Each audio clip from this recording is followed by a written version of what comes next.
Ceci est un livre audio autogénéré par Google. Au-delà des mots. Gilbert Andrieux. AUDELA des mots.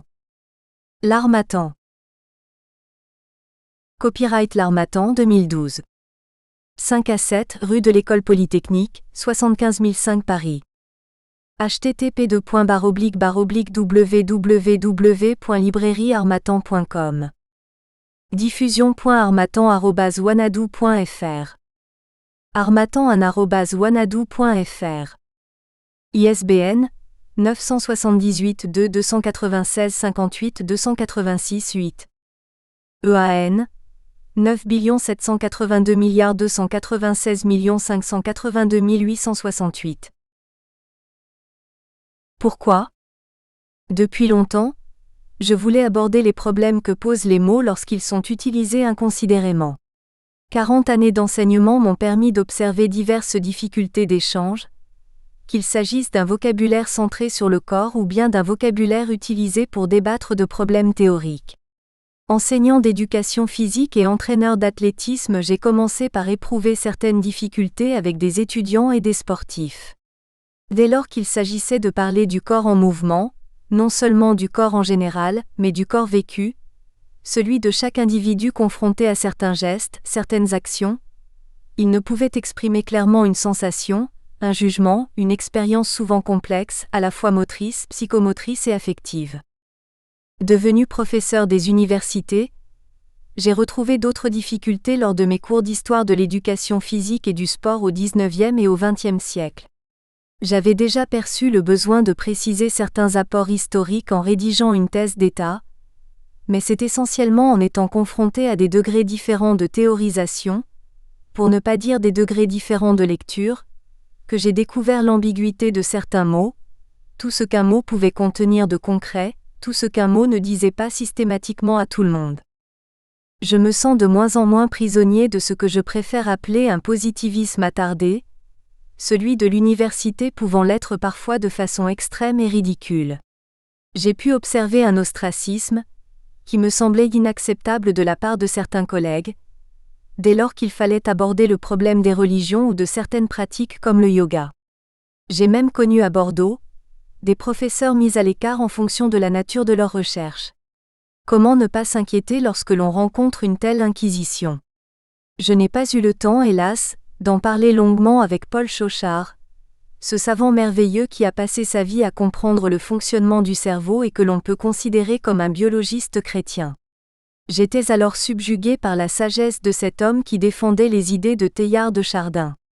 Son travail avec les maîtres japonais, spécialistes de zen, confirme bien l'ouverture qui était la sienne et qui manque à un grand nombre de chercheurs actuels. Je voudrais juste citer quelques lignes de cet homme éveillé. On ne se libère pas de son corps, on se libère par son corps, puisque la liberté est un bon conditionnement, une bonne habitude libératrice nécessitant la lucidité, le calme, la paix et la joie, la communion et l'accueil souriant. Page 140. En fait, je crois que j'ai eu la chance de grandir sous la tutelle d'un père essentiellement pragmatique, athlète de surcroît et chanteur d'opéra, premier prix du Conservatoire de Montpellier, pour qui la notion platonicienne de bien n'était pas un mot, mais une ligne de conduite, un besoin profond et un objet d'enseignement. C'est grâce à lui que je suis devenu sportif, mais aussi professeur d'université. Sa devise était simple, ne jamais baisser les bras. Faut-il souligner qu'elle était valable sur tous les plans de la vie, celui des actes comme celui des idées. À côté de lui, j'avais une mère profondément attirée par le beau, un beau non académique mais plus ou moins mystique. Dieu était pour elle un axe de recherche, un but qu'elle a poursuivi toute sa vie, allant où son instinct la portait, où son intuition la guidait, refusant toute forme d'allégeance à quelque orientation que ce soit. Profondément attirée par la musique, elle a contribué largement à ce que je devienne un flûtiste. Un court moment, j'ai envisagé de faire une carrière de musicien après avoir obtenu un premier prix à Marseille, grâce à un second père en la personne de Joseph Rampal. Dire que ces deux êtres me manquent est inutile. Dire que je continue à chercher le sens des mots, à écrire en pensant à eux, n'est pas nécessaire. Dire que moi aussi je supporte mal le moindre carcan, cela se percevra par la suite. Dire que je me méfie de plus en plus d'un moi, tout-puissant afin de m'enfoncer dans cette caverne obscure où se trouve une autre lumière que celle d'une vérité toute faite, cela se sentira progressivement de chapitre en chapitre. Je croyais pouvoir réfléchir exclusivement sur des mots, j'ai rapidement glissé sur une réflexion plus existentielle, sur la vie et sur la mort. Je considère que la mort est ce qui nous pousse à réfléchir un jour ou l'autre, non plus au comme de la vie, mais au pourquoi. À côté de cela, toute l'éducation consiste à doter l'individu d'un maximum de savoir, souvent utilitaire, et nous avons tendance à minimiser le rôle des acquis complémentaires comme les arts, lorsqu'ils interviennent sous forme de distraction ou de plaisir personnel. Passionné de mythologie, adepte de la méditation depuis que j'ai rencontré le Dr Schnelzer à Grenoble, j'ai cru trouver dans ces deux orientations un début de réponse à certaines questions et c'est alors que le virus de l'enseignement a repris le dessus. J'ai éprouvé le besoin de partager le fruit de mes réflexions. Après avoir longtemps transmis ce que j'avais appris, j'ai éprouvé le besoin de transmettre ce que je découvrais, ce que je commençais à comprendre. Pourquoi ne pas attendre d'être sûr de soi ? Qui peut se donner le temps quand il semble acquis que la vie ne tient que par un fil, qu'il soit d'argent pour ceux qui voyagent hors du corps ou d'or comme le pensait Platon ? Le peu que j'ai compris, je le dois à des maîtres dont j'ai reçu l'influence et que je ne peux pas oublier, en espérant que je n'ai pas déformé ce qu'ils m'ont donné. Ce que j'ai également perçu, dans tous mes échanges, c'est que toutes ces rencontres étaient des cadeaux et que la seule façon de dire merci était d'en faire bon usage, non pas égoïstement, mais en les offrant à mon tour sous la forme d'une synthèse. Je me souviendrai toujours de l'entrevue que j'ai pu avoir, chez elle, avec Marie-Madeleine Davy. J'étais venue lui demander d'intervenir dans un colloque que j'organisais, et j'ai reçu ce jour-là, une leçon de vie. Avec une bienveillante attention, elle avait décliné mon offre, mais elle m'avait donné ce qui très souvent manque à l'individu pris dans le tourbillon de la vie. L'espoir de trouver en soi cet idéal que l'homme ne sait pas chercher tout seul d'eux. Chacun de nous est une résultante. Lorsque j'étais enseignant, je me considérais comme un pélican mettant en réserve de la nourriture pour ses petits et les laissant puiser dans sa gorge en fonction de leur appétit. En écrivant des manuels pour étudiants, j'ai tenté de leur apporter cette nourriture que des cours trop courts ne permettaient pas de donner. Aujourd'hui, je me tourne vers d'autres lecteurs en leur proposant ce que je crois plus que ce que je sais. Il me semble que parfois les mots deviennent des cris, mais il me semble aussi qu'entre les mots il y a des silences qui donnent à chacun l'éclairage qu'il mérite.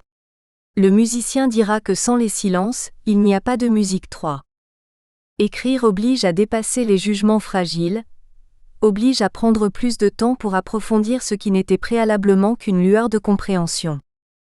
Ce faisant, on mesure le poids des mots, leur importance dans l'agencement des idées.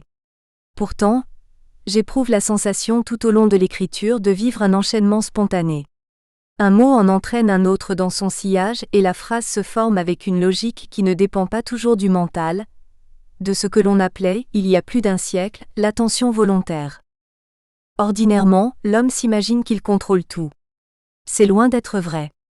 Il n'est qu'une sorte de synthèse vivante et permanente qui met en évidence le changement incessant qui le transforme. Non seulement l'homme se charge de mots en vieillissant, mais chaque mot devient plus pesant, se chargeant lui-même d'une multitude de sens. Devant cette moisson dont l'importance s'accroît, grâce à la lecture ou au dialogue, l'individu ne s'aperçoit pas toujours qu'il effectue des classements, qu'il range son butin en le mémorisant ou parfois en le refoulant dans ce que nous appelons l'inconscient 4. Nous n'utilisons quotidiennement qu'une petite partie de ce que nous avons appris, mais à tout moment, ce qui est caché peut ressurgir et nous propulser sur des chemins inattendus. Chaque rencontre avec autrui ou avec cet autre qui réside au plus profond de nous-mêmes, se traduit spontanément par une sorte de renaissance. Elle peut être également le résultat d'une lecture qui éveille en nous ce qui n'était qu'en sommeil. C'est alors que l'on découvre la magie des nombres, le dépassement du 2, la rencontre du 1 caché dans le 3, et parfois même l'attirance du 0. Je n'ai pas voulu m'interdire de parler de moi, à certains moments, non pour me justifier, encore moins pour me prendre pour une référence, mais pour montrer combien il est parfois difficile de faire la part des choses, d'accéder à la vérité, plus encore de traduire en mots acceptables par le plus grand nombre, une expérience que William James aurait qualifiée de religieuse. Les expériences personnelles sont aussi utiles que celles des autres, parfois sont-elles même plus aptes à révéler ce qui était caché et qu'un simple raisonnement n'arrive pas toujours à mettre en lumière. Sans nous en apercevoir, nous donnons de l'épaisseur au passé et ce n'est pas l'existence d'un inconscient qui nous en délivrera. Lorsque j'étais enfant, probablement 4 à 5 ans, je me souviens que je passais de longs moments sur un banc de ciment adossé à la maison familiale, à Montpellier. J'aimais sa fraîcheur, et je restais là sans penser à quoi que ce soit, sans éprouver le besoin de jouer, ou d'aller dans le jardin qui était ma forêt vierge avec les différents légumes que mon père cultivait. Je n'ai repensé à ces moments particuliers que lorsque j'ai pu lire des travaux sur des enfants se souvenant de vie antérieure. Ce n'était pas mon cas, car je n'ai pas souvenance d'avoir vécu la moindre réminiscence, mais pourquoi éprouver un tel besoin d'isolement, de silence, de paix? Que pouvais-je bien chercher au juste? Que cherchent les enfants qui ont besoin de silence? Si je souligne de temps en temps certaines de mes expériences, c'est pour montrer que l'individu peut être impressionné par certaines phases de sa vie, quel que soit l'âge, et ne peut pas toujours en comprendre le sens, que tout ne relève pas du domaine objectif dans le déroulement de son évolution. Tout au long de sa vie, l'individu enregistre des informations et n'éprouve pas toujours le besoin de les traduire en mots. La loi de cause à effet nous gouverne, semble-t-il, mais toutes les causes ne sont pas conscientes et tous les effets ne sont pas clairement attribués à des causes connues. En fait, tout dépend de nos croyances. Sans parler de nos convictions religieuses, je crois sincèrement que l'homme est guidé dans sa vie par ses croyances autant que par ses connaissances. Une vérité n'a de valeur qu'à partir du moment où nous lui accordons quelque crédit, aussi bien sur un plan scientifique que sur un plan ésotérique. Il est ainsi possible de parler des localisations cérébrales ou du système limbique, en faisant confiance à ceux qui nous en livrent les détails anatomiques ou physiologiques, lorsque nous ne sommes pas capables d'en effectuer l'observation nous-mêmes. Il est également possible de parler de renaissance ou de karma, lorsque nous adhérons à des explications qui dépassent notre entendement et nos faibles expériences en la matière. Avec quelle partie de notre individualité croyons-nous? Il serait fort utile de répondre à ce genre de questions. Toujours est-il que je suis persuadé que l'homme est presque exclusivement un croyant au sens large du terme. L'essentiel de ses connaissances est rarement accompagné par une mise en pratique, lui permettant de s'approprier ce qu'il ne comprend pas toujours. J'ai toujours accordé une priorité à mon corps, en ce sens que l'expérience sensible me paraît indispensable et préalable à tout effort d'explication, de comparaison, de correction, d'évaluation. Pour faire le soleil à la barre fixe, il ne suffit pas d'en étudier la représentation graphique, d'en faire l'analyse mécanique, d'imaginer les forces en présence, tout particulièrement la force centrifuge. Pour jouer de la flûte, il faut commencer par la prendre dans ses mains et la porter contre ses lèvres. Pour raisonner, il faut avoir le courage de se placer en marge des livres écrits par d'autres. Dans tous les cas, il faut oser se retrouver seul afin de faire ce que d'autres ont fait avant nous. L'homme ne devient lui-même que lorsqu'il se retrouve seul. Lorsque l'on écoute son corps, il nous parle, souvent plus clairement que le mental. Lorsque je nageais au cercle des nageurs de Marseille, il m'est arrivé très souvent de rentrer dans l'eau avec des sensations qui ne peuvent s'expliquer entièrement, comme si j'étais accueilli dans un monde protecteur. Ce monde qui avait protégé Dionysos lorsqu'il s'était réfugié auprès de la Néréide Thétis alors qu'il était poursuivi par Lycurgue. Je ne connaissais pas la mythologie grecque, mais je découvrais que je pouvais ressentir ce que personne n'avait jugé bon de me dire. Ce qui suit est un effort de mise en marge, un effort pour être soi. Cela dit, j'ai découvert que j'étais amené à me relire, non pour corriger le style d'un récit aussi direct que possible, mais parce qu'il fallait que je prenne la place du lecteur, parce qu'une sorte de dialogue s'était installé entre celui qui écrit souvent intuitivement et celui qui se relit avec le seul désir de bien se comprendre. En cherchant à m'exprimer le mieux possible, j'ai perçu la difficulté de jouer avec les mots, j'ai finalement expérimenté l'au-delà des mots. Cet essai ne saurait être un dictionnaire traitant du sens des mots. Le plus important dans ma démarche, je l'ai vite compris, n'était pas de cerner certains d'entre eux, mais d'aller au-delà, tout simplement. Or très vite, je me suis aperçu que les mots ne jouaient ici qu'un rôle secondaire. Aller au-delà est ce qui m'intéresse avant tout, et j'ai voulu montrer que les mots servaient surtout, inconsciemment peut-être, à ne pas y aller. J'ai toujours perçu une grande différence entre les informations venant du corps vécu et les informations venant d'un livre ou d'un discours quel qu'il soit. Comme je le disais à propos de la natation, il existait pour moi depuis longtemps cette vérité, à savoir que toutes les vérités ne sont pas dites. Il pouvait y avoir des vérités non dites, et j'étais devenu conscient qu'elles étaient trop facilement écartées, dénigrées, rejetées ou refoulées. J'avais besoin de les ramener à la surface, de leur redonner de l'importance, mais surtout d'essayer d'en comprendre leur rôle dans notre vie quotidienne. Aller au-delà des mots, c'était aller à la rencontre d'une autre explication de la vie, d'une autre vision du monde, d'un nouvel ensemble de croyances peut-être, à l'aide de mots qu'il me faudrait préciser.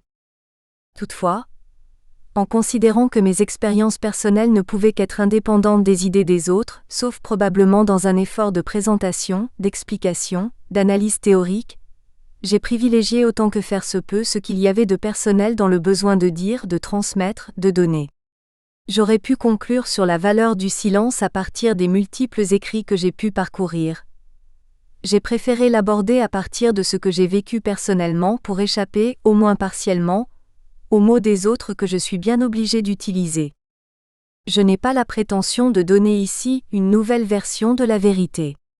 Je souhaite seulement que cet essai soit comme le soulèvement d'un voile, pourquoi pas l'un des 7 voiles qui cachaient la beauté de Salomé, mais aussi la tête de Jean-Baptiste. Qu'il suffise ici de donner les références d'un livre, écrit avec Taizen Deshimaru Roshi, Zen et Cerveau. Paris, Le Courrier du Livre, 1976. Passionné par tout ce qui touchait au corps en général, à l'éducation physique en particulier, défenseur de la méthode Vitose, autrement dit de l'art d'être présent à soi-même, il savait mieux que personne passer de l'acte à la pensée. 2. Les rencontres qui transforment la vie ne sont pas nombreuses, mais elles comptent plus que de longues années de recherche ou de lecture. Lorsque l'on se trouve devant une personne qui nous donne spontanément une leçon de vie, on sent immédiatement qu'un changement s'est opéré en profondeur. C'est comme si, soudainement, on était lavé de toutes sortes d'impuretés, de fausses vérités, de croyances superficielles. La rencontre peut être longue ou brève, se dérouler sans un mot, elle est un bain de lumière qui régénère et peut se traduire par un véritable bond hors du moi qui découvre ses limites. 3. Je reviendrai plus tard sur la nature du silence qui ne saurait se limiter à l'absence de bruit. 4. L'homme croit plus qu'il ne sait. 5. Lorsque je parle de croyance, je tiens essentiellement à souligner que l'homme ne cesse de vivre à l'abri des idées des autres, sans pouvoir les vérifier le plus souvent, et se comporte comme un croyant qui, ayant reçu une parcelle de vérité, s'en contente. Il croit ce qu'on lui dit et, sans s'en apercevoir, devient ce qu'il apprend. Épicurien. Il semble difficile de vivre sans les mots. Ils ont pris une telle importance dans notre quotidien que nous en sommes devenus les esclaves sans nous en rendre compte. Lorsque nous ne parlons pas, nous pensons à l'aide de mots, au fond de nous-mêmes, et il nous est difficile de regarder silencieusement autour de nous sans nommer les objets qui meublent notre environnement. Qu'ils soient déclamés ou seulement murmurés, les mots forment comme une seconde nature et nous permettent de paraître ce que nous voudrions être. Ils nous habillent avec une tenue d'arlequin, dont les couleurs et la luminosité dépendent de notre curiosité à l'égard du monde. Plus nous les utilisons avec leurs différentes significations, plus nous les partageons avec les autres et plus nous changeons de costume. Si tout se passe bien, ordinairement, il nous arrive de faire comme Dagobert et de mettre notre costume à l'envers, autrement dit, il nous arrive de dire l'inverse de ce que nous pensons, ou voulons faire savoir à ceux qui nous écoutent. Les mots, qui ont plusieurs sens, ne facilitent pas le dialogue et peuvent même créer de l'incompréhension quand ce n'est pas de l'animosité, de l'antipathie ou de l'emportement. Enfin, les mots ne nous disent pas tout parce que les informations sensorielles qui sont à leur origine dépendent de chacun de nous. Un même mot ne peut rendre compte de toutes les nuances d'une interprétation qui est d'abord personnelle, mais se complexifie en passant par celle des autres. L'objet de cet essai ne consiste pas à produire un inventaire exhaustif de tous les mots que nous utilisons à longueur de vie, sans nous interroger sur les différents sens qu'ils peuvent avoir. Si le vocabulaire scientifique semble à l'abri de la polysémie, ce qui n'est pas toujours le cas, les mots ordinaires, ceux du langage courant, naviguent d'un sens à l'autre. Ils sont le reflet de la mode, du temps qui passe, ils sont souvent déviés de leur origine, du sens qu'ils avaient jadis et que l'absence d'un minimum de culture a fait oublier en sautant les générations. Chacun croit détenir le sens unique du mot qu'il utilise, et ne se donne que rarement le temps de vérifier que son interlocuteur est sur la même longueur d'onde. Dans ce cas, nous restons dans une plus ou moins grande approximation en surface de ce que nous aimerions dire, montrer, partager, ou nous produisons ce que nous appelons un langage de sourds. Je ne donnerai ici qu'un seul exemple, celui qui dérive de la philosophie d'Épicure et nous fait qualifier tout bon vivant d'épicurien. Aimer boire et chanter est une appréciation qui permet d'être classée dans la grande famille de ceux qui préfèrent s'en tenir au plaisir d'un bon repas, disons plus généralement d'un plaisir sans retenue, d'une jouissance éphémère et renouvelable que l'on partage plus volontiers entre experts. Est épicurien celui qui gère bien sa vie, entendons sans se priver, sans se ménager, ni du côté des aliments, ni du côté des femmes, le ventre et le bas-ventre, en quelque sorte. Le petit Robert dit clairement en parlant d'un épicurien qui est partisan de la doctrine d'Épicure. Par une interprétation abusive de la doctrine d'Épicure, qui ne songe qu'au plaisir sensuel, voluptueux. Or, c'est bien cette interprétation abusive qui domine l'interprétation de l'homme de la rue. Je m'empresse d'ajouter que les lecteurs du petit Robert ne doivent pas être nombreux. Comme je ne tiens pas à faire une analyse économique, politique ou sociologique des prolongements abusifs de la doctrine, je vais m'en tenir à quelques rappels plus philosophiques qu'historiques. Il n'est pas nécessaire de présenter Épicure comme si je devais faire un cours de philosophie, préparant à l'agrégation. Il suffit de montrer que le commun des mortels a retenu essentiellement la recherche du plaisir, sans se donner la peine d'aller au-delà d'une approche égoïste et viscérale. En réalité, il ne s'agit pas d'une appréciation d'hédoniste, mais du point de départ d'une philosophie qui par certains côtés retrouve une démarche stoïcienne 6. Si le jardin d'Épicure est fondé peu de temps avant le portique stoïcien, rappelons qu'Épicure, né à Athènes en -341, est postérieur à Platon, né en -427 également à Athènes, à Aristote, né à Stagire en -385, Zénon, lui étant légèrement postérieur et naissant à Kision, Chypre en -322. Ajoutons qu'Épicure était proche de la pensée de Démocrite, pour qui le plus important semblait être le calme d'une âme dépouillée de crainte et de superstition. Distante vis-à-vis des dieux comme de la mort, la morale d'Épicure était étrangère au sens tragique de la vie, ou à la possible existence du destin. Essayons de montrer rapidement que l'épicurien n'est pas un débauché comme le prétendaient ses adversaires au IIIe siècle avant notre ère. Rappelons pour commencer qu'Épicure fonde sa morale sur 4 évidences, la passion ou affection passive, la sensation, la prénotion et l'intuition. La première est bien celle du plaisir ou de la douleur, et plus particulièrement de leur cause. C'est la sensation qui nous informe de façon passive mais réelle sur la cause du plaisir ou de la douleur. Pour Épicure, toutes les sensations sont vraies, passives et irrationnelles. À cela s'ajoute l'influence du jugement, de la raison, envers lequel il faut avoir la plus grande méfiance ou prudence. Peut-être que la suite du raisonnement d'Épicure nous complique la vie.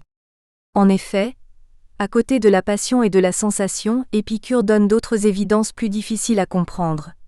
D'abord les prénotions qui dérivent de sensations antérieures sans être le fruit d'une quelconque dialectique. L'existence passée a autant d'importance que l'existence présente et c'est la prénotion qui permet de juger. Toutefois, le jugement ne sera acceptable que s'il s'accorde avec les évidences sensibles et immédiates. Enfin, quatrième évidence qui peut sembler très éloignée des 3 autres, l'intuition permet de voir l'univers sans le concours des sens en gardant spontanéité et clarté. Épicure affirme ainsi que le vide existe, bien qu'il soit invisible, et le prouve en prenant le mouvement pour contre-exemple, disant que le mouvement ne se voit pas tout en étant une évidence. C'est enfin l'intuition spirituelle qui nous permet d'assister au spectacle du mécanisme universel. Ce que je retiendrai surtout, c'est qu'Épicure s'efforce, comme les stoïciens, de distinguer ce qui dépend de nous, et ce qui ne dépend pas de nous. Pour Épicure, les dieux nous sont étrangers et ne peuvent pas intervenir dans notre vie, car ils sont immatériels. De son côté, la mort ne saurait nous aider à bien vivre. Ce qui est dissous est insensible, et ce qui est insensible n'a aucun rapport avec nous. Cela dit, épicuriens et stoïciens diffèrent profondément, mais ce n'est pas utile d'en parler ici. Comme Démocrite, Épicure est un observateur de la nature. Pour lui, Le plaisir est le principe et la fin de la vie bienheureuse. C'est ce qu'il écrit à Ménécée. C'est à partir du plaisir que l'homme choisit ou refuse, c'est vers le plaisir que nous allons le plus souvent. Cependant, c'est par la mesure comparative et la considération des avantages et des désavantages qu'il convient de juger cette. Si Épicure accordait toute leur importance au plaisir du corps, il soulignait aussi que ces plaisirs n'avaient rien de dépravé à leur origine, la faim et la soif pouvant entraîner plaisir et déplaisir sans tomber dans un excès quelconque. L'apaisement de la faim ou de la soif supprimerait naturellement toute forme de douleur et de recherche du plaisir. Nous avons chez Épicure un effort orienté vers la suppression de la souffrance, différemment des bouddhistes, qui pourrait bien expliquer certaines dérives de sens. La suppression de tout ce qui est souffrant est la limite de la grandeur des plaisirs. Il n'est pas possible de vivre avec plaisir sans vivre avec prudence, et il n'est pas possible de vivre de façon bonne et juste sans vivre avec plaisir. Nul plaisir n'est en soi un mal, mais les causes productrices de certains plaisirs apportent de surcroît des perturbations bien plus nombreuses que les plaisirs. Celui qui connaît bien les limites de la vie sait qu'il est facile de se procurer ce qui supprime la souffrance due au besoin, et ce qui amène la vie tout entière à la perfection. Si en toute occasion tu ne rapportes pas chacun de tes actes à la fin de la nature, mais tu te détournes, qu'il s'agisse de fuir ou de poursuivre, vers quelque autre chose, tu n'accorderas pas tes actions avec tes raisons.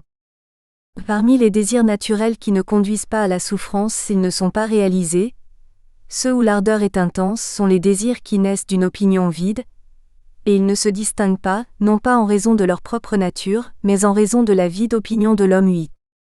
En partant de ce qui est conforme à la nature, de ce qui nous permet de vivre, Épicure donne une leçon de sagesse à ceux qui feraient des efforts pour prolonger ou pour accroître un plaisir, sans prendre en considération le déplaisir qui pourrait accompagner une telle attitude. En faisant preuve de prudence, l'homme ordinaire devient sage, et nous comprenons rapidement que le propre de l'épicurien n'est pas de rechercher le maximum de plaisir, mais au contraire de s'en méfier en permanence, de le minimiser. Il est clair que bien vivre ne consiste pas à s'accorder tous les plaisirs, qu'ils soient ou non raffinés.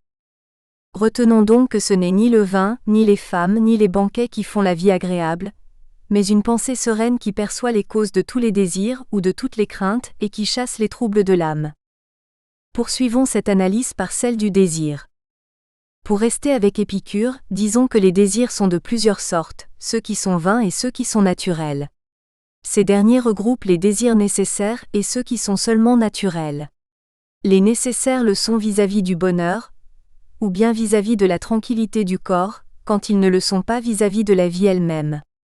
Comme tous nos actes visent à écarter la souffrance et la peur, lorsque nous obtenons satisfaction, l'âme s'apaise et le désir disparaît.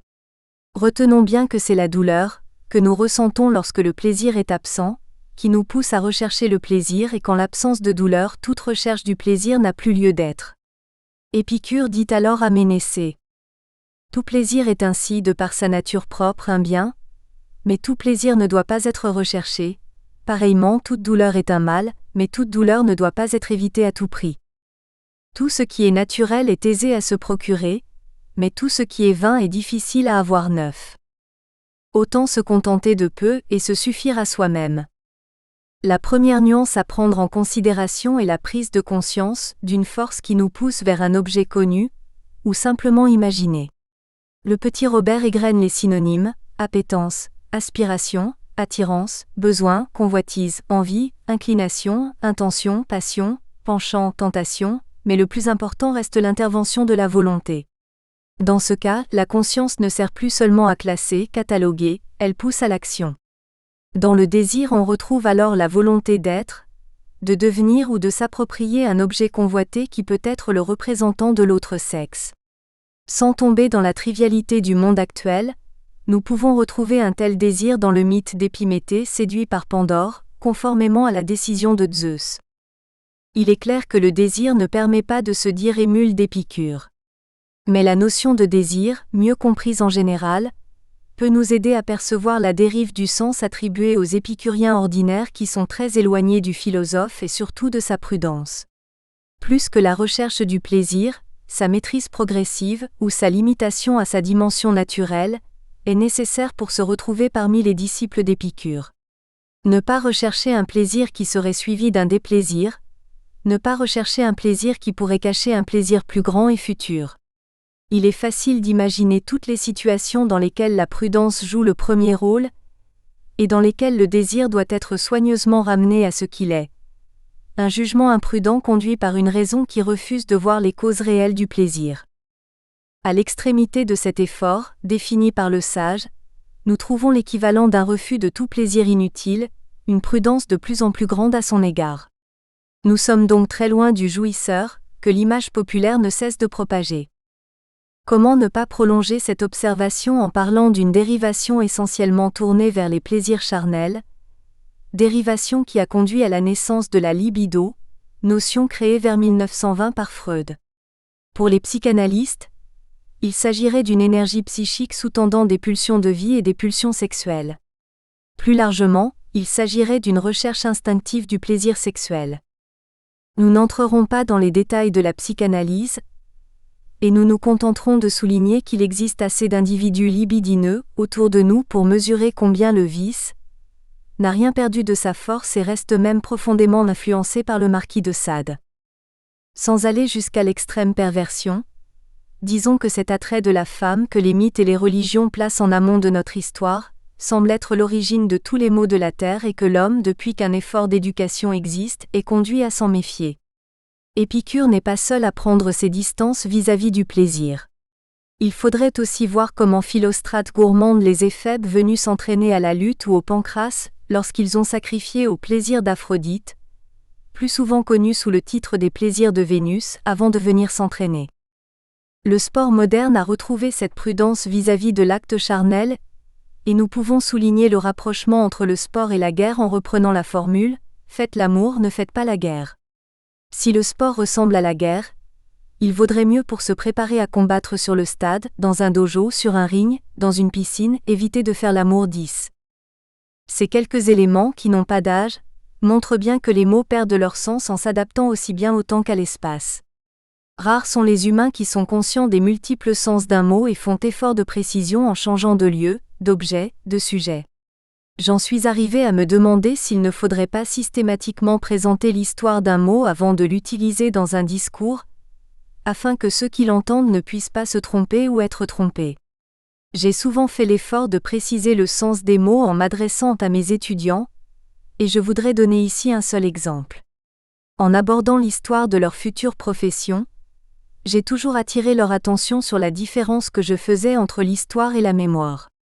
Lorsque deux individus parlent d'un même objet, le sport par exemple, il est facile de parler d'histoire lorsque nous réfléchissons en commun sur ce qu'il aurait pu être dans l'Antiquité ou au Moyen Âge. Certes, le mot n'existait pas, mais il est permis de s'en servir, y compris dans des titres de thèse, en s'excusant d'un usage abusif. Or, lorsque nous nous rapprochons du temps vécu, la moindre différence d'âge peut troubler le dialogue. J'ai vécu les années 50 en tant qu'élève, puis les années 60 en tant que professeur, celle des Jeux de Rome, celle de l'essai de doctrine publié en 65, celle où Maurice Herzog partait en guerre contre un professionnalisme naissant. Mes étudiants, quant à eux, n'ont connu le sport à l'école qu'après les lois de Comity en 1972, autrement dit au moment où la pratique passait de 5 heures à 2, dans les lycées ou 3 heures dans l'essai, dans le meilleur des cas, au moment de la tentative d'une externalisation de la discipline par le biais de centres d'animation sportive. Je leur disais simplement que chacun de nous peut faire de l'histoire en faisant référence à des événements précis, datés et mis en perspective, mais que nous pouvions aussi faire un effort de mémoire lorsque nous avions vécu une certaine tranche du passé. Or les deux ne sont pas de même nature. Lorsque je faisais référence intellectuellement et affectivement à mon expérience personnelle, je ne faisais pas de l'histoire, je devenais un témoin utile à l'historien. L'objectivité de mon discours était à considérer avec la plus grande prudence. Si mon vécu avait un caractère historique pour mes étudiants, ils ne devaient pas l'interpréter comme un fait historique, et moi-même, je devais les aider à ne pas faire de confusion. Il faudrait ajouter que bien souvent dans la vie ordinaire, nous passons de l'un à l'autre sans toujours nous en apercevoir 11. Il y aurait de nombreux exemples de détournement de sens, aussi bien dans l'usage de mots ordinaires que de mots essentiels. Je m'efforcerai de soulever quelques exemples pour illustrer cette analyse, en laissant la possibilité au lecteur de prolonger ce genre d'enquête. En partant de simples observations autour de la verticalité, en poursuivant par l'étude d'un mot à la mode, probablement le plus vulgarisé de tous aujourd'hui, je m'avancerai sur le chemin du vice et de la vertu avant de me laisser entraîner sur celui du matériel et de l'immatériel. En abordant le problème de la naissance et de la mort, nous dépasserons l'analyse des mots pour découvrir le sens de la vie, pour essayer de donner un sens à la vie. Épicure avait sa propre notion de la mort, comme tout philosophe. Familiarise-toi avec l'idée que la mort n'est rien pour nous, car tout bien et tout mal résidant dans la sensation. Or, la mort est la privation complète de cette dernière. Cette connaissance certaine que la mort n'est rien pour nous, a pour conséquence que nous apprécions mieux les joies que nous offre la vie éphémère, parce qu'elle n'y ajoute pas une durée illimitée, mais nous ôte au contraire le désir d'immortalité douce. N'était-il pas d'abord un jouisseur de la vie la plus naturelle et la plus simple possible, celle qui n'engendre pas de désir ? Comment faut-il lire la mythologie grecque si la mort n'est plus au centre de cet enseignement caché ? Ce que je voudrais surtout, c'est dépasser la simple observation des mots pour déboucher sur une vision du monde dont les mots ne peuvent nous donner qu'un aperçu très incomplet. Nous avons vu qu'Épicure fondait sa sagesse sur 4 évidences. Il me semble qu'il en existe une autre que j'ai rencontrée dans le monde universitaire et qui participe grandement à ce qu'il faut qualifier d'enfermement. J'y reviendrai, mais je voudrais noter sans attendre le refus dans un monde gangrené par le positivisme, de tout ce qui n'est pas produit par la raison. Faut-il être épicurien au bon sens du terme, ou stoïcien, je ne sais pas ? Chacun de nous suit sans toujours le vouloir un chemin en partie visible, en partie invisible, en partie rationnel, en partie irrationnel.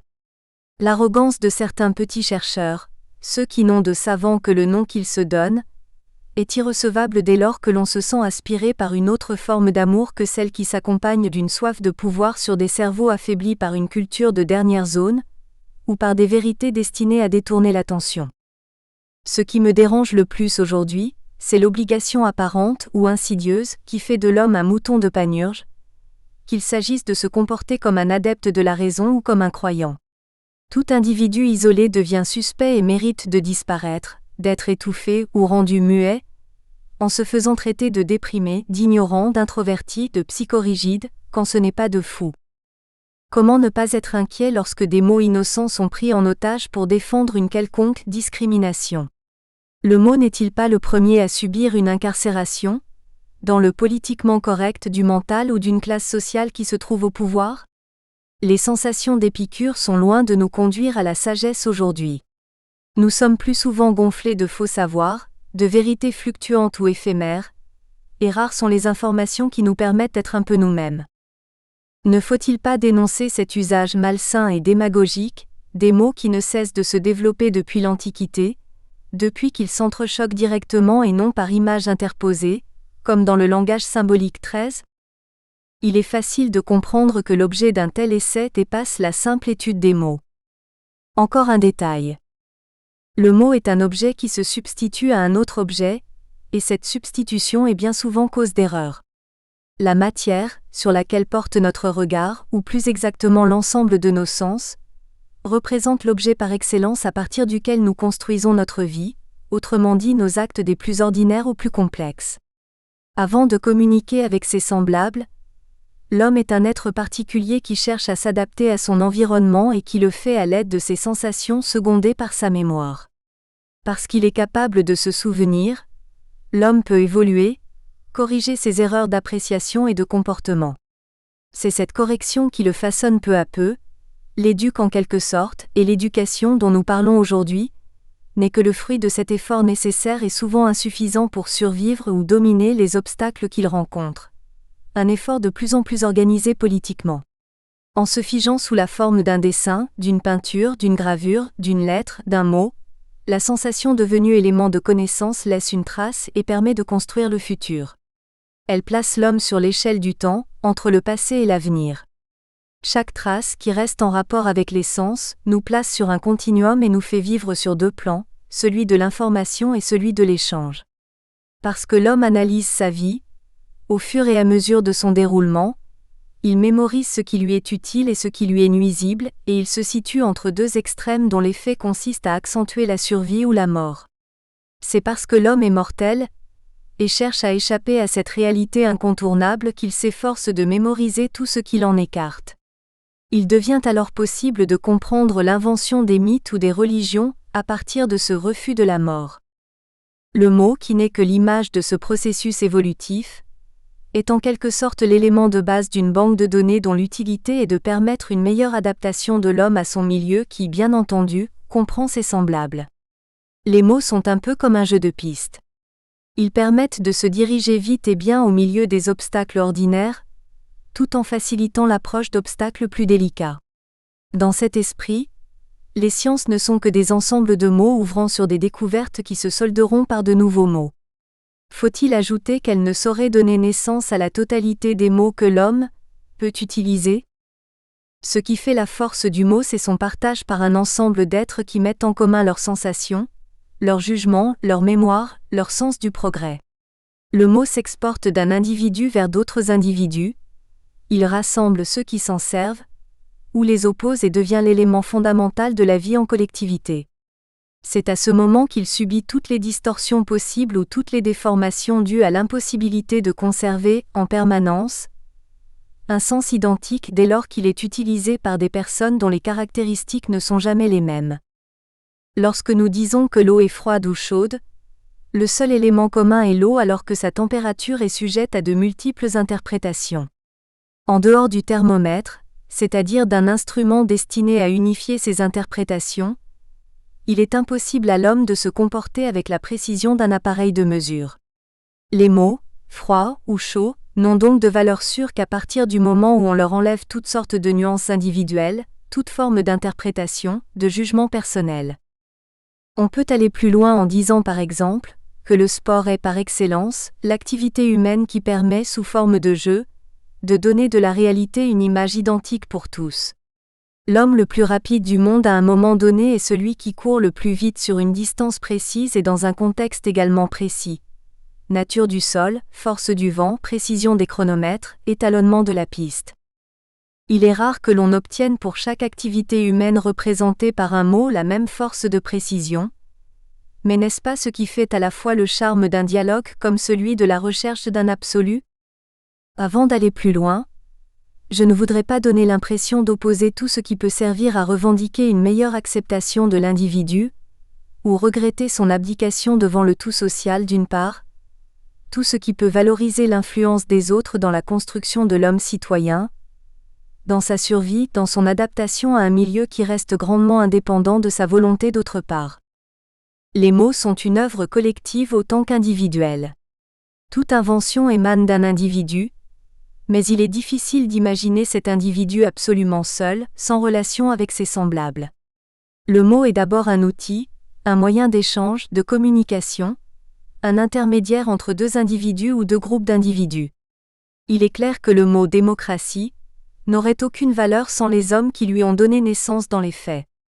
Nous pouvons multiplier à l'infini les mots qui sont nés de ce besoin naturel de vivre ensemble le mieux possible. Tyrannie, oligarchie, monarchie, dictature, nation, empire, sont des mots qui désignent des entités identifiables par tout le monde, au-delà même des problèmes linguistiques. Dans un contexte bien différent, nous pouvons parler de christianisme, d'hindouisme, de bouddhisme, d'islamisme, de confucianisme, de shintoïsme, d'athéisme, d'agnosticisme, sans que cela soit dérangeant. De tels mots font l'unanimité parce qu'ils correspondent à des actions communes, des choix de pensée et de comportement partagés par des individus qui se ressemblent dans le monde entier en dehors de toute appartenance politique au sens large de poli, c'est-à-dire de cité. De la même façon, pour d'autres raisons, le violet, l'indigo, le bleu, le vert, le jaune, l'orangé, le rouge sont des repères concrets et esthétiques qui sont admis généralement. Il est même possible de leur associer une multitude de nuances en les traduisant par d'autres mots. Bariolé, bigarré, chamarré, chiné, diapré, jaspé, moucheté, panaché. Que ce soit sur le plan politique, économique, religieux, esthétique, on comprend facilement qu'une certaine unité soit nécessaire pour que des hommes vivant ensemble puissent se comprendre et progresser en associant leurs expériences personnelles. Dans ces exemples, nous trouvons la volonté d'associer ce qui pourrait séparer les individus, les isoler, les confronter, pourquoi pas violemment, afin qu'un minimum de décisions communes puisse être pris. Le mot est donc objet de rassemblement, de cohésion, de partage, mais aussi d'opposition, de contradiction, de différenciation. Tous les mots rassemblés n'auraient-ils pas une fonction unique, et ne seraient-ils pas tous destinés à vulgariser le travail de nos sens ?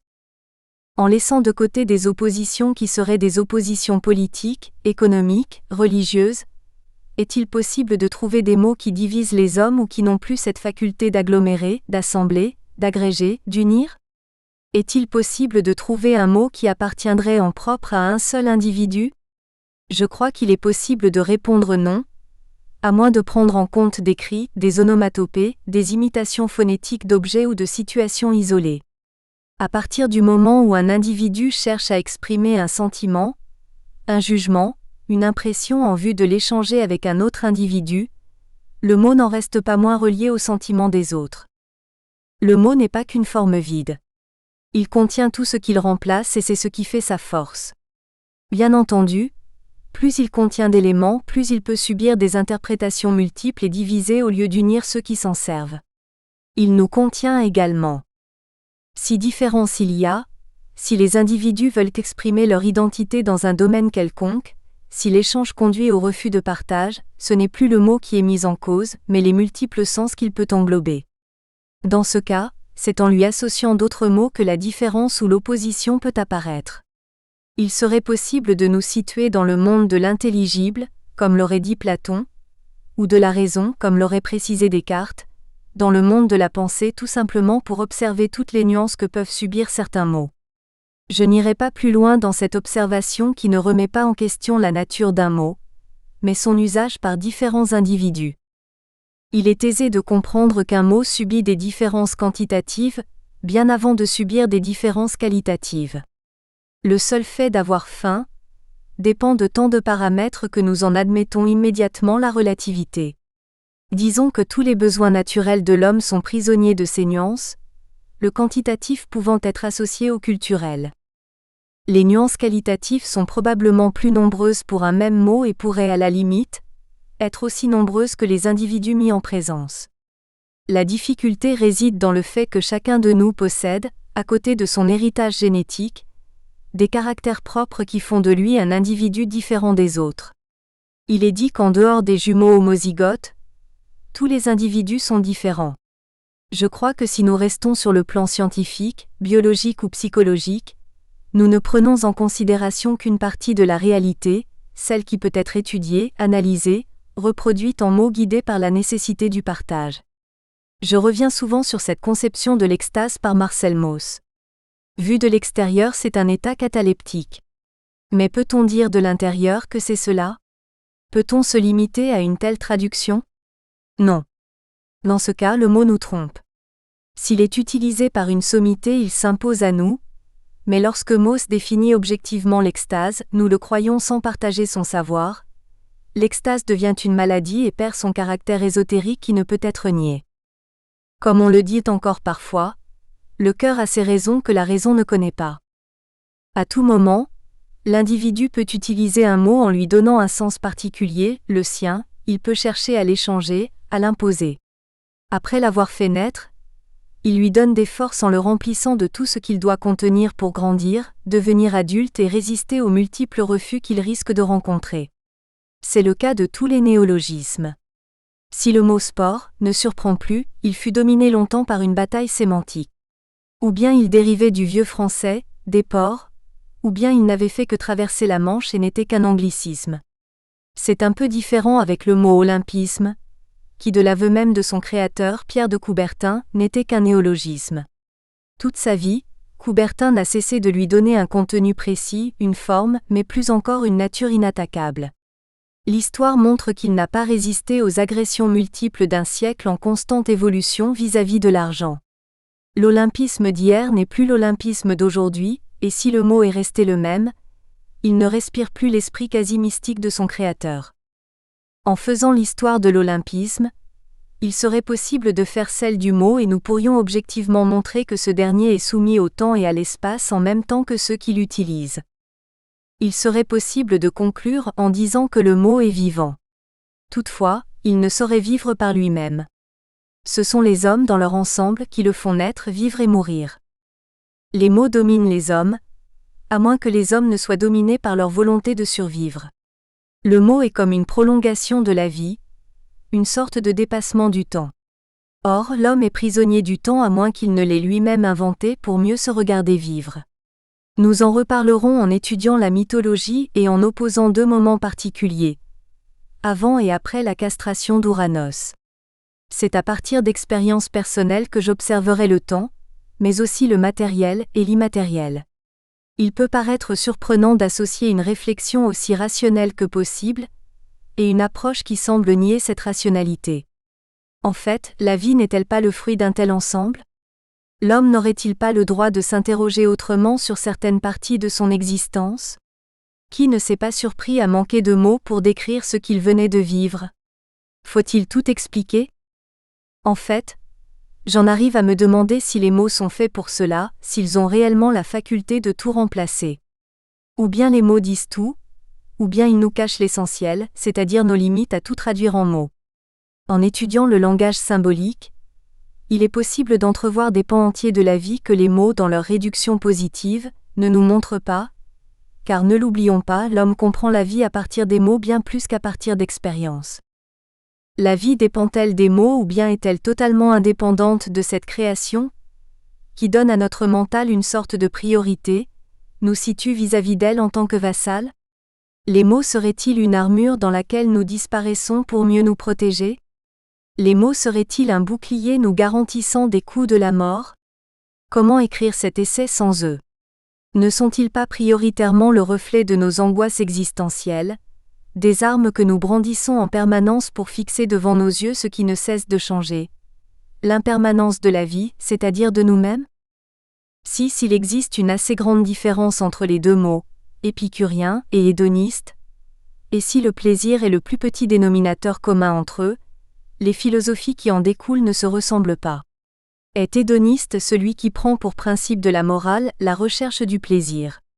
Oui, mais Épicure a une façon particulière de rechercher le plaisir qui conduit plus facilement à la domination du plaisir, à l'effacement de toute influence négative. 7 Épicure. Lettre Maxime Santan. Traduction, introduction et commentaires par J.F. Ballaudet. Paris Poche, 1994. Cette publication permet de comprendre l'esprit d'Épicure et d'approcher, grâce à la traduction, une morale qui est aujourd'hui inconnue ou simplement écartée. Il est probablement plus facile de se comporter en jouisseur qu'en véritable épicurien. 8 Ces quelques maximes d'Épicure nous permettent de réfléchir autrement à la notion de plaisir. 9 Bringy Épicure et les épicuriens. Texte choisi. Paris PUF 1971, pp 132 et 133. 10 Inutile d'aborder ici toutes les justifications d'une forme d'ascétisme préparant à la guerre ou à la compétition. 11 J'ai perçu chez mes collègues grecs une sorte de glissement inconscient de l'Antiquité à nos jours dès lors qu'il s'agissait de parler du sport. 12 Bringy-Opsite, page 130. 13 Les mots étant étroitement liés au passé, à un temps linéaire, sont aussi liés à l'évolution des hommes et des sociétés qui s'en servent pour des raisons très souvent politiques ou morales, plus rarement pour des besoins poétiques. Tomber, monter. Le langage ordinaire nous plonge dans toutes les dimensions de l'espace sans que nous nous en rendions compte.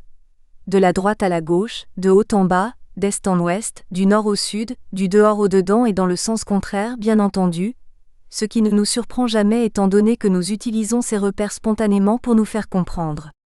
Mais, ne faudrait-il pas s'interroger un peu plus sur cet usage et plus particulièrement certaines expressions ? Quand nous disons que la pluie tombe, cela va de soi et nous ne remettons pas en question les lois de la pesanteur, mais quand nous disons qu'une femme tombe enceinte, nous n'allons pas plus loin que l'expression usuelle sans nous demander pourquoi elle tombe. Dans bien des cas, nous sommes amenés à constater que le verbe « tomber » n'est pas utilisé pour dire la même chose. Si la pluie tombe du ciel, là où se trouvent les nuages porteurs d'eau, la femme ne tombe pas au sens physique du terme, elle a bien les deux pieds sur terre et ne descend pas du ciel. Nous sommes obligés de dire ici qu'il s'agit d'une image, d'une extrapolation, ou dans certains cas d'un symbole. Derrière l'image de la chute, il faut voir une longue histoire que ce seul mot résume difficilement, une histoire qui, pour les chrétiens par exemple, a plus de 2000 ans. Pour celui qui se souvient de cette histoire, le mot contient le passé dans lequel il s'enracine et prend du relief que la platitude de l'actualité lui a fait perdre. Pour celui qui n'a que faire des origines de la vie, il représente dans le cas de la procréation un simple constat, au plus une faute, et l'on pourrait ajouter derrière l'acte de tomber une simple critique, tant pis pour elle. Disons qu'elle est tombée malade, car l'enfantement est alors une maladie que les gynécologues vont surveiller de très près. Nous dirons ici que le mot reste prisonnier du temps et de l'espace, du temps qui l'accompagne dans ses différentes métamorphoses et de l'espace à l'aide de nos sens. Que dire des expressions tomber en désuétude, tomber en disgrâce, tomber en extase, tomber en poussière, tomber amoureux, tomber des nues, tomber des mains, tomber dans l'eau, tomber à plat? Nous continuons à avoir là des images courantes, ce qui nous amène à dire que le langage est un code que nous utilisons, et dont nous ne savons plus exactement ce qu'il signifie. Certes, nous échangeons et nous pouvons tomber d'accord sur un sens suggéré par un mot, mais cela va rarement plus loin. L'expression donne une idée d'espace sans que cela nous surprenne. Cet espace qui ne devrait être compris qu'à partir d'une réalité physique est devenu un espace entre individus, et l'on admet sans effort qu'il soit possible de tomber l'un sur l'autre. On admet tout aussi aisément qu'il est possible de tomber nez à nez, ce qui ne tombe pas sous le sens. L'objet de cet essai ne consiste pas à recenser toutes les expressions utilisées quotidiennement. Il s'agit davantage d'essayer de comprendre ce qu'un mot n'évoque plus, de comprendre ce qu'il ne dit plus, ce qu'il cache en brandissant une parcelle de vérité, qui fait de nous un croyant bien plus qu'un érudit ou un savant. Il n'y a pas que la notion de chute, qui soit utilisée quotidiennement.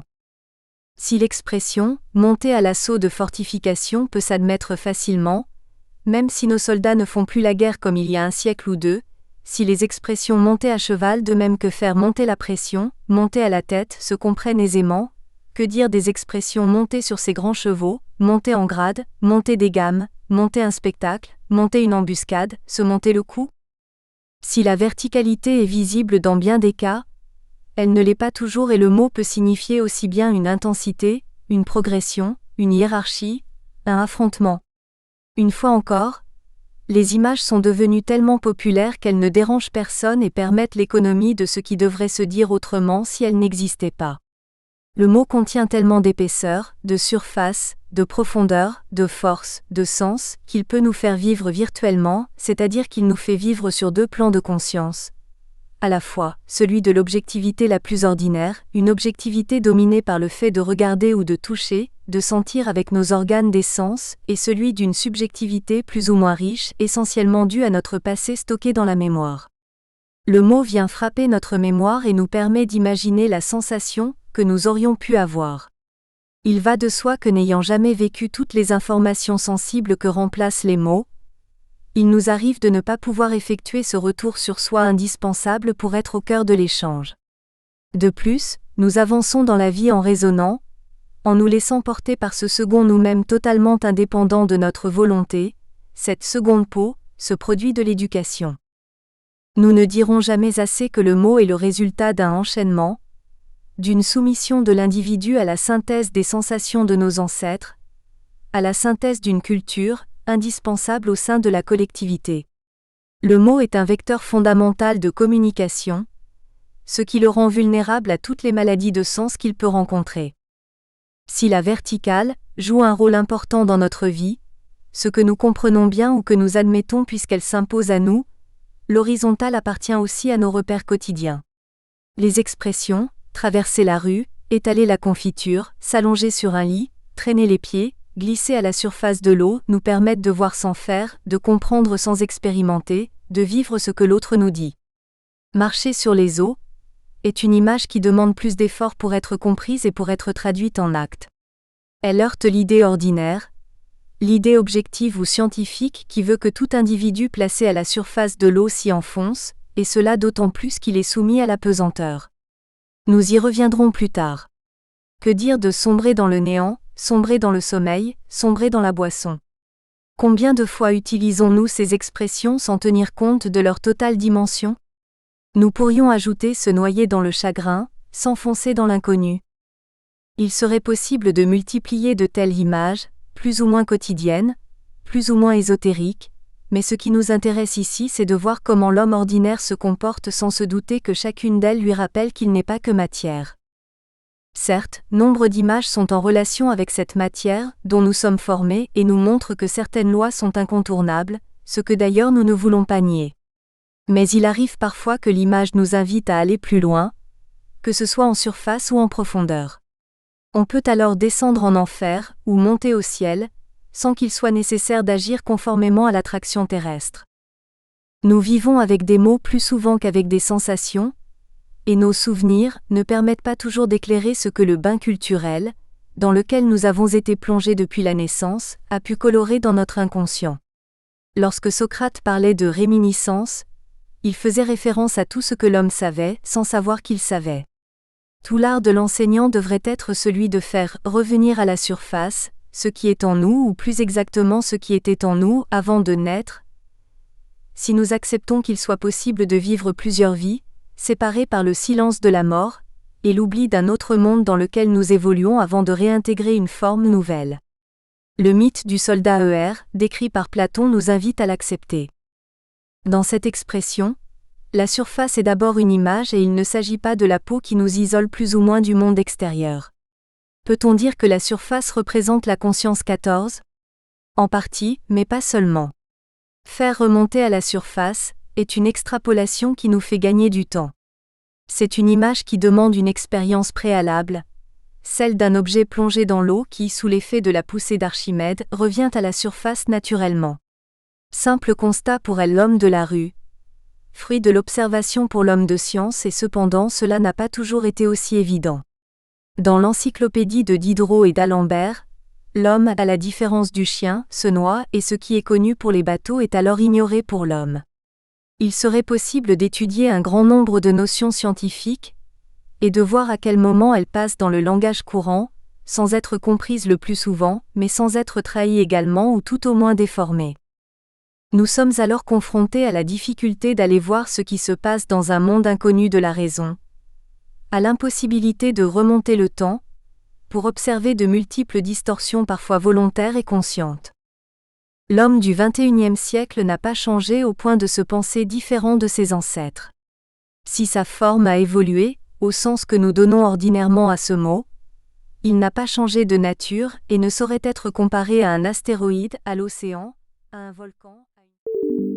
Nous espérons que vous avez apprécié cet aperçu. Pour continuer à écouter ce livre audio sur Google Play Livres, utilisez le lien dans la description de la vidéo.